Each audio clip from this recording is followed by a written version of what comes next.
আসসালামু আলাইকুম বন্ধুরা, আজকে আছি আমি জয়া মাধ্যমিক বিদ্যালয়ের মাঠে। আর এই মাঠে খেলা দেখার জন্য চলে আসছি। এই স্কুলটি হচ্ছে জয়া বাজারের আগে এবং হাওলাদার মোড়ের কাছে অবস্থিত।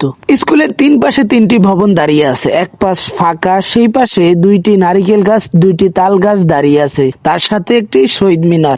আর তার সাথেই দেখি বন্ধু তাহমিদ বসে আছে। আর কিছুক্ষণের ভিতরেই খেলা শুরু হয়ে যাবে।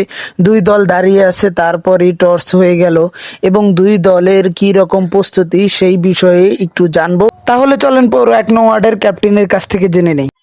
হ্যাঁ, আমার অনুভূতি ভালো। আজকে আমার টিম জিতবে, আমার টিমের প্লেয়ার আজকে ভালো। ইনশাআল্লাহ আশা করি ম্যাচ জিতবো আমরা। আর জয়া এলাকার যে টিম আছে এই টিমের উপস্থিতি খুব ভালো, তাদের দলও ভালো মানের প্লেয়ার আছে। আর কিছুক্ষণের ভিতরেই খেলা শুরু হয়ে যাবে। তার সাথে খেলা শুরু হয়ে গিয়েছে। দোনো দলই ভালো খেলতেছে, দোনো দলই অ্যাটাক করতেছে। তবে বলতে হয় দোনো দলেরই গোলকিপার খুবই ভালো। দোনো দলের গোলকিপারই অনেকগুলা গোল সেভ করেছে। তারপর পরই বিরতি হয়ে গেল এবং তারপরে আবারও মাঠে নামলো দুই দল আবারও অনেকগুলা অ্যাটাক করলো, কিন্তু কোনো কাজ হলো না। আর তার সাথে দর্শকরা তাকিয়ে আছে কখন একটি গোল হবে, কিন্তু কোনো গোল হলো না, ম্যাচ ড্র হয়ে গেল।